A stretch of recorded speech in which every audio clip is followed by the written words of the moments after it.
नमस्कार जोहार, मैं विवेक कुमार। आप देख रहे हैं ओबीसी टाइम्स।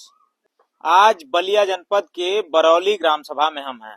बरौली ग्राम सभा में ये एक पुरवा पड़ता है, चिंटा का पुरवा, चिंटापुर। इस गांव में लगभग कितने लोगों के घर लगभग गिराए जा रहे थे? 34 लोगों के घर गिराए जाने की सूचना थी, जिसपे हमने कवरेज भी की थी, आप लोगों को दिखाया था यहाँ किस तरीके से क्या माहौल था, जिसकी अपील इन लोगों ने हाई कोर्ट में की। इन लोगों के अधिवक्ता अरुण यादव चंचल रहे, वही अरुण यादव चंचल जो प्रेमचंद यादव केस देवरिया में प्रेमचंद यादव के घर पे स्टे कराए थे। बातचीत करेंगे इनसे। फिलहाल इन लोगों के घर पे स्टे हो चुका है। सरकार का कहना था, यहाँ के लेखपाल का कहना था कि गांव समाज की जमीन पे यानी जीएस पे इन लोगों का घर बना है, तो उसी को लेकर के उनका कहना था कि अवैध निर्माण है, इसे गिराया जाना जरूरी है। फिलहाल अब इन लोगों को स्टे मिल चुका है। बातचीत करेंगे इन लोगों से ही जानेंगे आखिर क्या कुछ कहानी थी, वो हमने आपको दिखाया भी था। बातचीत करते हैं। अब स्टे होने के बाद आप लोगों को कैसा लग रहा है? बहुत बढ़िया। हम लोग बस गए भैया, हम अपने यहाँ उजड़ रहे थे और इसके बाद में हम कभी बसते नहीं। हमारा परिवार चला जाता, हमारे बाल बच्चे चले जाते सब लोग, मगर स्टे मिला है। हमको बहुत बड़ी खुशी है कि हमारा गांव तो, हमारा घर तो बच गया, हमारा गांव तो बच गया। हम लोग मुकदमा किए। अब यह मानिए कि यहाँ वो पट्टा हुआ था अस्पताल और भूरा गड्ढा का 100 कौन नंबर रहे हो? नहीं, वो नंबर पहला 772, 772, 773, हाँ 771, 772, 773, 742, 41, हाँ वही है। इसके बाद में वहाँ से एक हमारे यहाँ के प्रधान थे दूर विजय, वही वहाँ से ट्रांसफर कराकर, जो कि ट्रांसफर भूरा गड्ढा और अस्पताल की जमीन नहीं होती है, वो ट्रांसफर कराकर हमारे गांव 185 नंबर है, उस गांव का नाम चिंटापुर है, उसी में वो लेकर कर दिए। पूरे कितने घर हैं लगभग आपके गांव? हमारे गांव में पूरा घर 185 में 34 लोग हैं, 34 घर है। वो 34 लोगों पर वो 185 दाखिल कर दिए। 34 लोग जो थे वो किस जाति के थे? यादव जाति के। सब यादव? सब यादव। यादवों का ही घर गिराया जा रहा है? जी, यादव ही का घर गिराया जा रहा है। तो 772, 73 में से ट्रांसफर करके इसमें लाया गया 185 में। घर गिराने का आदेश किसने दिया था? घर गिराने का आदेश तो दिए थे तहसीलदार साहब, और उसके बाद में जब यहाँ से हम हटे तो गए कोर्ट में, वहाँ जिला पर डीएम साहब के हैं, डीएम साहब भी खारिज कर दिए। और जब डीएम साहब खारिज किए तो हम हाई कोर्ट गए, तो हाई कोर्ट गए तो हम अपने वकील को पकड़े और वकील साहब ने इसका स्टे दिया दिए हैं। हम इस पर बहुत खुश हैं कि हम लोगों का 34 घर तो बचे। अच्छा, आपका जो गांव है, गांव में किस किस जाति के लोग हैं? केवल प्योर यादव हैं। यादव ही हैं? जी, प्योर यादव हैं, इसमें कोई दूसरी जात नहीं है। जी। घर गिराया जा रहा था तो आखिर उसके पीछे कारण क्या दिया गया था? कारण वही अस्पताल और भूरा गड्ढा, ये तो बंजर की चीज थी, मगर इसमें ट्रांसफर करके लाया गया। और लाने के बाद में ये जाकर कोर्ट कंडेम किए। इसके बाद में उसमें से डायरेक्शन आया जिला पर, जिला पर से तहसील पर आया, तहसील से नोटिस आई, हम लोगों के बेदखल की। तो हम लोग गए तहसील पर, और तहसील पर जाने के बाद में हम लोग वहाँ मुकदमा दाखिल किए अपने अपने नाम से अलग अलग। इसके बाद में तहसीलदार साहब खारिज कर दिए। जब खारिज किए उस समय इलेक्शन था, ये उतू वाला लोकसभा 2024 का। तो जब वो खारिज कर दिए, इसके बाद में हम लोग को थोड़ा परेशानी आई, मगर हम लोग भागे जिला पर, जाके डीएम साहब के अपना हम लोग मुकदमा दाखिल किए। डीएम साहब भी खारिज कर दिए। जब डीएम साहब खारिज किए तो हम लोग भागे हाई कोर्ट। तो हाई कोर्ट में जाकर भाई हम लोग को मोहलत मिली, हम लोग को राहत मिला। हम इस समय भाई खुश हैं। हम लोग बहुत दुखित थे कि हम लोगों के बाल बच्चा चाहे परिवार कहाँ रहेगा, हम लोग तो उजड़ जाएंगे, उजड़ गए।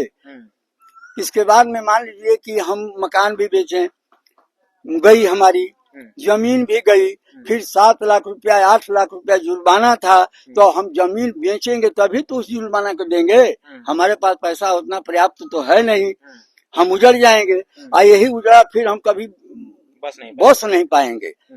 इसलिए भाई हम तो आशीर्वाद देंगे वकील साहब को कि वकील साहब हम लोगों के भगवान हैं कि हमको आज स्टे मिला इस गांव को। चलिए फिलहाल और भी लोग हैं जिनसे बातचीत करेंगे। स्टे मिलने के बाद अब आप लोगों को कैसा लग रहा है?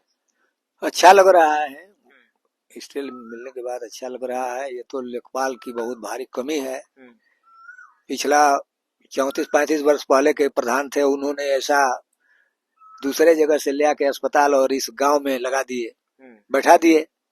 किसी को मालूम नहीं था, मालूम हुआ तो कोई सोचा नहीं। अब ये लेखपाल जो है यह कहते हुए कि ये 2 साल से लोग बसे हुए हैं, जबकि यहाँ हम लोग के पूर्वज और परपाजा दादा जो भी हैं, हम लोग की जानकारी है कि लगभग 4-5 पुश्तों से है। ये कह रहे थे कि 2 साल से आप लोग बसे हैं। वो गलत कह रहे हैं। लेखपाल कह रहे हैं कि 2 साल से हैं। 2 साल से कैसे हैं? 60 बरस 65 बरस चकबंदी हुई तब से चक कटा है, तो 2 साल कैसे हो गया? इतने दिन पहले तो इस गांव का चक कटा है सबके नाम से। मतलब आप लोगों के साथ साजिश हुई थी कुल मिलाकर? तो सबके चकबंदी हुई 60-70 वर्ष हो गया, तो तब से सबके नाम में चक है, अलग अलग चक है, बगीचा है, वो मौके पर है। तो कैसे 2 बरस से आगे खेत बना लिए हैं? ये हम लोग 4 पुश्त से ऊपर से हैं। 400 पुश्त से ऊपर का मतलब कि लगभग 200 वर्ष पहले तक हमको जानकारी है कि हम लोग के दादा यहाँ थे। और ये लेखपाल बयान दे कर लगा दिए कि नहीं, सिर्फ 2 साल से बसे हुए हैं। अच्छा, आप लोगों को क्या लगता है कि आप लोगों को यादव होने की सजा दी गई है, उसकी वजह से साजिश हुई है जाति की वजह से? अब जाति की वजह से किए हैं कि क्या किए हैं ये तो लेखपाल साहब ही बता सकते हैं, लेकिन उन्होंने जरूर मनमानी किया है। वो पता नहीं किस ध्येय से आकर के उन्होंने लिख दिया कि 2 साल से लोग बसे हैं। जब इतना दिन से जब आदमी 4 पुश्त से हैं और 100 वर्ष के हम लोग के दादा मर गए, हम लोग 70-80 वर्ष के हो गए, तो कहाँ से 2 बरस से हो गए हैं? आपकी न तहसील में सुनवाई हुई, न डीएम के यहाँ सुनवाई हुई, न डिस्ट्रिक्ट कोर्ट में हुई, हाई कोर्ट से आप लोगों को न्याय मिला है। हाई कोर्ट में हम लोग को अंत में जाना पड़ा, तो हाई कोर्ट में अब के अनुसार चल रहा है, कार्रवाई हो रही है। अब जैसा निर्णय वहाँ होगा वही न सर्वमान्य होगा। अब तो स्टे हो गया ना, अब तो आप लोगों का मतलब रजिस्ट्री भी हो जाएगी, तो अच्छी बात है कि हो जाएगी, तो सभी लोग कम से कम सही पर तो गांव हो जाएगा, सबका कल्याण हो जाएगा। गलत थे नहीं, सब लोग सही हैं, बसा कोई नया नहीं है। हाँ, 80 वर्ष 70 वर्ष पहले तो चकबंदी से सबके नाम से चक है और वोट देते आ रहे हैं।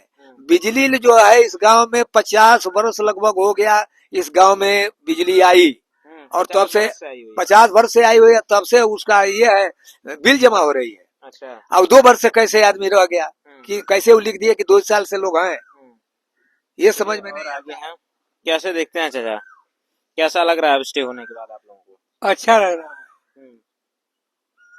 स्टे हो जाए तो बढ़िया है, घर बन जाए, हम लोग खुशी से रहें। ऐसा लगता था आप लोगों को कि आप लोगों का आशियाना जो है, डेरा जो है वो छिन जाएगा? कानून को देखते हुए भाई शंका हो जाती है कि हम लोग गिरा दिए जाएंगे। डर लग रहा था, जिस तरीके से बुलडोजर कार्रवाई पूरे प्रदेश में चल रही थी, उस तरीके से डर लग रहा था? डर लग रहा था। तो क्या वाकई में आप लोग अवैध जमीनों पे बसे हुए हैं? अवैध जमीनों पर तो नहीं बचे हुए हैं हम लोग। कितनी पीढ़ी से हैं आप उस जगह पे? घर कितनी पीढ़ी? 5 पीढ़ी से हैं यहाँ। हमारे आजा परपाजा यहाँ रहते थे। अच्छा, हाँ जी। अब खुश हैं आप, स्टे हो गया तो? अरे उम्मीद दिखती है कि अब नहीं गिरेगा आप लोगों का? उम्मीद अब दिख रही है कि नहीं गिरेगा अगर आप लोगों का? भगवान करे कि न गिरे तो आपको धन्यवाद है। कैसा लग रहा है चाचा अब आपको? ठीक है, कैसा लग रहा है अब आपको? बहुत अच्छा लग रहा है। हाँ, हम लोग नोटिस जब तहसीलदार साहब के मिल गई तब से हम लोग बेचैन हो गए कि हम लोग कहाँ रहेंगे। और हम लोगों के सामने बहुत बड़ी समस्या थी, लेकिन अब वो प्रयास किए तहसीलदार साहब क्या से जो नोटिस मिली उसमें लिखे थे कि इतने दिन के अंदर आकर के आप लोग अपना ही करें, घर खाली कर। हाँ, और नहीं तो फोर्स के से खाली कराया जाएगा और उसका वसूला जाएगा, उसका पैसा वसूला जाएगा, उतना किराया वसूल। हाँ, तो हम लोग बहुत बेचैन हो गए। वहाँ से हम लोग तहसीलदार साहब के गए तो खारिज किए, तो डीएम साहब के गए, वहाँ से अब मान लीजिए कि हाई कोर्ट में गए और वहाँ स्टे जब से मिला है तब से हम लोग बहुत खुश हैं। अरुण चंचल जी ने स्टे कराया, उससे राहत मिली है अब आपको? बहुत राहत का, अब हम लोग स्वतंत्र हो गए हैं, कम से कम स्टे तो मिल गया। अब शांति से मुकदमा हम लोग लड़ लेंगे, देखेंगे।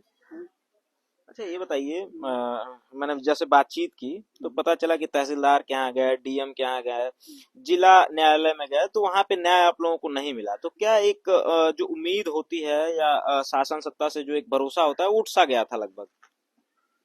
शासन सत्ता से तो भरोसा अब उठ ही गया था। ये था कि भाई हाई कोर्ट में हम लोगों को रिलीफ मिलेगा, थोड़ा आशा थी, और वकील साहब ने हम करा दिया तो हम लोग खुश हो गए। हाँ उच्च न्यायालय ने फिर से भरोसा एक जमा दिया। हाँ, उच्च न्यायालय कि न्याय मिल सकता है हम लोगों को न्यायालय के माध्यम से। हाँ, ये हम लोगों को पूरा भरोसा हो गया है कि घर हम लोगों का नहीं गिरेगा। हम लोग इससे मिल गया, इसके बाद बहुत खुश हैं। चलिए, तमाम लोग थे लगभग, जहां बातचीत हुई कि लगभग 33-34 लोगों के घर गिराए जाने की सूचना थी। फिलहाल हाई कोर्ट में इन्होंने अपील की, अधिवक्ता अरुण यादव चंचल जी ने इन लोगों का केस लड़ करके स्टे दिलाया। घर गिरने वाला था, फिलहाल स्टे आप लोगों को हाई कोर्ट से मिल गया है। अब कैसा लग रहा है? अच्छा लग रहा है सर। जब घर गिरने की सूचना मिली आप लोगों को, नोटिस वगैरह आई, तो कैसा लगा था? डर लगा था? जी डर लग रहा था, हम लोग कहाँ जाएंगे, कहाँ रहेंगे, घर बन पाएगा इतना जल्दी? हम लोग के पास पैसे नहीं है, हम लोग विधवा है सर। विधवा हैं आप? हाँ। बच्चे कितने हैं आपके? 2 बच्चे हैं। कितने कितने साल के हैं? एक एक एक 22 साल की लड़की है, एक 23 साल का लड़का है। अच्छा। हाँ। कमाते उमाते नहीं है अभी? कोई पढ़ाई लिखाई करते हैं? अभी कहाँ कमा रहे हैं, अभी कमा नहीं है। डर उस समय लगा था कि अगर घर डर टूट तो जाएगा अभी भी लग रहा था कि क्या होगा क्या नहीं होगा, हम लोग कैसे घर बनाएंगे। अभी देखिए सर, हम लोग को 2-3 घर हैं बस, उसमें अपना काम चलाते हैं हम लोग। अब उम्मीद एक जगी है कि नहीं, अब घर बच जाएगा। जी घर बच जाएगा तो अच्छा है। अभी तो हम लोग की खैर अभी फाइल तो अभी वो नहीं हुआ है, लेकिन कुछ लोगों का हुआ है। वकील अरुण यादव जी पे भरोसा मतलब एक है आप लोग का? हाँ जी है। हाँ। आगे भी हैं, उससे भी बातचीत करेंगे। क्या नाम है माता जी आपका? मेरा। क्या नाम है आपका? मेरा। मीरा नाम है आपका। अब उम्मीद एक जगी है कि घर आपका बच जाएगा। हाँ। कैसा लग रहा है स्टे होने के बाद? अच्छा लग रहा है। जब घर पे नोटिस आई थी, लगा था कि घर गिर जाएगा, छिन जाएगा, आश्रय छिन जाएगा, तो कैसा डर सा लगा था? बहुत डर लगता था। अब उम्मीद जगी है। हाँ, अब अच्छी लग रहा है। कितने बच्चे हैं आपके? 2 बच्चे। पति क्या करते हैं? पति एक्सपायर नहीं है, गुजर गए हैं। तो अगर घर गिर जाता तो फिर बना पाना बड़ा मुश्किल काम था। नहीं बन पाता। बच्चे कितने कितने उम्र होगी? 2 बच्चे। उम्र कितने होगी? एक 18, एगो 15 का, एगो 18 का। 15-18। ठीक है, ये तमाम महिलाएं थी जिनसे बातचीत हुई हमारी, और आप लोगों ने देखा किस तरीके से मतलब क्या सोचती हैं। आंखें भर आई थी, क्योंकि किसी का भी घर बना पाना, उम्रें गुजर जाती हैं घर बनाने में। घर बनाना एक बहुत बड़ा चैलेंज होता है, बहुत बड़ी बात होती है। फिलहाल इन लोगों के घर पे स्टे हो चुका है, बाकी की जो प्रक्रिया है वो आगे चल रही है। हाई कोर्ट पे इन लोगों को कहीं ना कहीं भरोसा है कि उच्च न्यायालय से इन लोगों को न्याय मिलेगा, घर पे स्टे मिलेगा। बाकी आप क्या सोचते हैं वो बताइएगा कमेंट में। जल्द मिलेंगे अगली वीडियो में, तब तक के लिए नमस्कार, जोहार।